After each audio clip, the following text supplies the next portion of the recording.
Hello மக்களே, welcome to Sellur E Seva info channel. இங்க பாருங்க, இந்த மக்கள் தொகை கணக்கெடுப்பு அப்படிங்கிறது ரொம்ப ரொம்ப முக்கியமான ஒரு அரசு பதிவுங்க. நாங்க உங்களுக்காக யூஸ்ஃபுல்லான தகவல்களை தொடர்ந்து சொல்லிக்கொண்டே இருப்போம். அதனால கொஞ்சம் நம்ம செல்லூர் இ சேவை இன்ஃபோ சேனலை சப்ஸ்கிரைப் பண்ணுங்க நண்பா. அப்போதான் நம்ம போடுற ரொம்ப யூஸ்ஃபுல்லான விஷயங்கள் உங்களுக்கு உடனே நோட்டிஃபிகேஷன்ல கிடைக்கும். எங்களுக்கும் அது கொஞ்சம் ஹெல்ப்பா இருக்கும். இன்னைக்கு இந்திய மக்கள் தொகை கணக்கெடுப்பை ஆன்லைன் மூலமாக எப்படி நீங்களே ரொம்ப ஈஸியா செல்ஃப் எனிமரேஷன் செய்யலாம் அப்படிங்கறத முழுமையாக பார்க்கலாம் வாங்க. இன்னைக்கு நம்ம என்னென்ன பார்க்க போறோம்னு டக்குன்னு சொல்லிடுறேன்.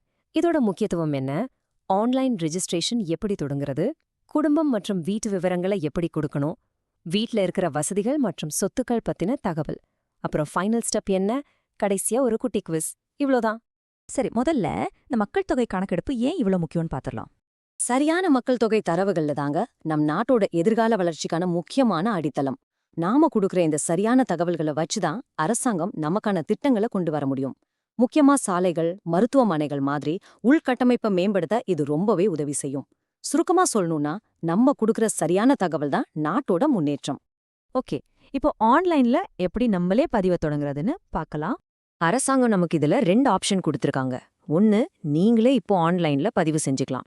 இல்லையா, நீங்க வெயிட் பண்ணீங்கன்னா அரசாங்க அதிகாரிகளே ஆகஸ்ட் மாசம் உங்க வீட்டுக்கு வந்து கணக்கெடுப்பாங்க. ஆனா இந்த ஆன்லைன் முறை பாத்தீங்கன்னா ரொம்ப ஈஸியான, பாதுகாப்பான ஒரு வழி. இதுல ரொம்ப முக்கியமா கவனிக்க வேண்டியது இந்த தேதிகள் தான். நீங்களே ஆன்லைன்ல பதிவு பண்ண நினைச்சீங்கன்னா ஜூலை 17 இருந்து ஜூலை 31 வரைக்கும் டைம் இருக்கு. ஒருவேளை உங்களால ஆன்லைன்ல பண்ண முடியலனா கவலையே வேணாம். ஆகஸ்ட் 1 முதல் ஆகஸ்ட் 30 வரைக்கும் அதிகாரிகளே உங்க வீடு தேடி வந்து கணக்கெடுப்பாங்க. சரி, ஆன்லைன்ல பண்றவங்க ஃபர்ஸ்ட் சென்சஸ் இந்தியா அதிகாரப்பூர்வ வெப்சைட்டை ஓபன் பண்ணிக்கோங்க.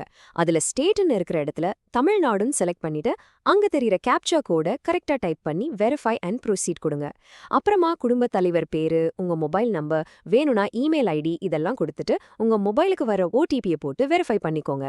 ஃபைனலா உங்களுக்கு பிடிச்ச மொழியை, அதாவது நம்ம தமிழை செலக்ட் பண்ணிட்டு உள்ள போயிடலாம். அடுத்து நம்ம குடும்பம் மற்றும் வீடு சம்பந்தமான விவரங்களை கொடுக்கணும். இதுல முக்கியமா 3 கேட்டகரியில நம்ம தகவல்களை கொடுக்க வேண்டியிருக்கும். உங்க வீட்டின் அமைப்பு எப்படி இருக்கு, குடும்பத்துல யார் யாரெல்லாம் இருக்காங்க, அப்புறம் என்னென்ன வசதிகள் இருக்குங்கிறது தான். ரொம்ப சிம்பிள்ங்க. முதல்ல உங்க டிஸ்ட்ரிக்ட், பின்கோட் இதெல்லாம் கொடுத்துட்டு மேப்ல உங்க வீட்டின் சரியான லொகேஷனை செலக்ட் பண்ணி கன்ஃபார்ம் பண்ணிடுங்க. அப்புறம் உங்க வீட்டின் தரை, சுவர், கூரை இதெல்லாம் எப்படி இருக்குன்னு பதிவு செய்யணும். அதுக்கப்புறம் உங்க வீட்ல மொத்தம் எத்தனை பேர் இருக்காங்க, குடும்பத் தலைவர் பெயர் என்ன, பாலினம், வகுப்பு, வீடு சொந்த வீடா இல்ல வாடகை வீடா, எத்தனை ரூம் இருக்கு, வீட்ல எத்தனை திருமணமான தம்பதிகள் இருக்காங்க, இந்த மாதிரி பேசிக்கான விஷயங்களை மட்டும் சரியா நிரப்பிடுங்க. அடுத்ததா வீட்ல இருக்கிற வசதிகள் மற்றும் சொத்துக்கள் பத்தின விவரங்களை கொடுக்கணும். இந்த பகுதியில நம்ம அன்றாடம் பயன்படுத்தும் பொருட்கள் மற்றும் வசதிகள் பத்தின 4 முக்கிய பிரிவுகள் இருக்குங்க. போட்டோ ஃப்ரேம் வேணுமா? 3+1 காம்போ ஆஃபர் வெறும் 15 நிமிடத்துல ரெடி. வாட்ஸ்அப்ல போட்டோ அனுப்புங்க. செல்லூர் இ சேவை மையம் மட்டும். இந்த வீடியோ பார்த்ததுக்கு நன்றி. வீடியோ பிடிச்சிருந்தால் லைக் பண்ணுங்க, நண்பர்களுக்கும் ஷேர் பண்ணுங்க. செல்லூர் இ சேவா இன்ஃபோ சேனலை மறக்காமல் சப்ஸ்கிரைப் பண்ணுங்க.